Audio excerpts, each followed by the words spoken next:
A couple of final games we want to take a look at here because they're certainly interesting. Dragon's Dogma 2 and Assassin's Creed Shadows. Again, very short presentations on both of them. But Oliver, you really wanted to talk about this brace of titles. Well, I think we have about 10 seconds of footage here, maybe possibly total. And I honestly do not have a ton to say, but I wanted to mention a couple of things I noticed because I think they're interesting here. In Dragon's Dogma, I couldn't really see the difference based on the footage that we do have, which I think is literally like 3 seconds of footage.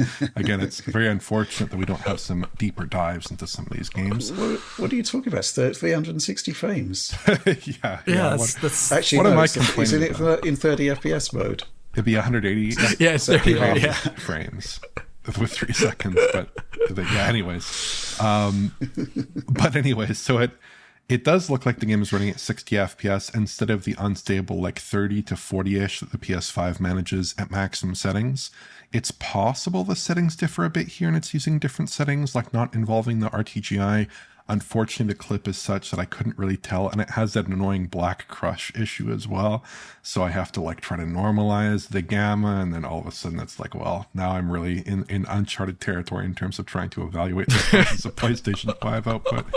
But one thing I did notice is that it might be using PSSR now, because on camera cuts, I'm not seeing the same ugly checkerboarding artifacts and like the flying beast in the feathers of that flying beast. I'm not actually seeing the kind of stippled checkerboard artifacts. We're actually seeing like missing pieces that the sky is shining through.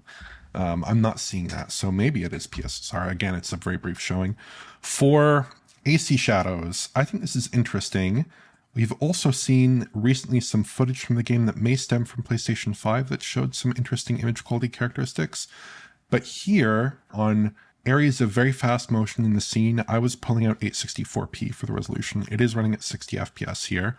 Again, like a lot of the other games here, I think that probably does say something about the PlayStation 5 likely native resolution there as well. We don't know, but it could very well be. It looks pretty good here, I'd say, but there is a lot of fast motion in these shots, and some of the post-processing is not looking too great, like the depth of field not looking so great, exhibiting some flickering, some aliasing in the backdrop of one shot, and then the motion blur looks kind of almost undersampled a little bit to me. It does not look quite right. So yeah, just a couple notes. Again, we've not seen a whole lot of AC Shadows footage from consoles. Maybe we've seen some more footage from PC possibly, because their earlier showing was at native 4K, I counted it out as, so probably likely PC there. But just a couple notes on some games that have a little bit more interesting, potentially PSSR and PlayStation 5 Pro implementations.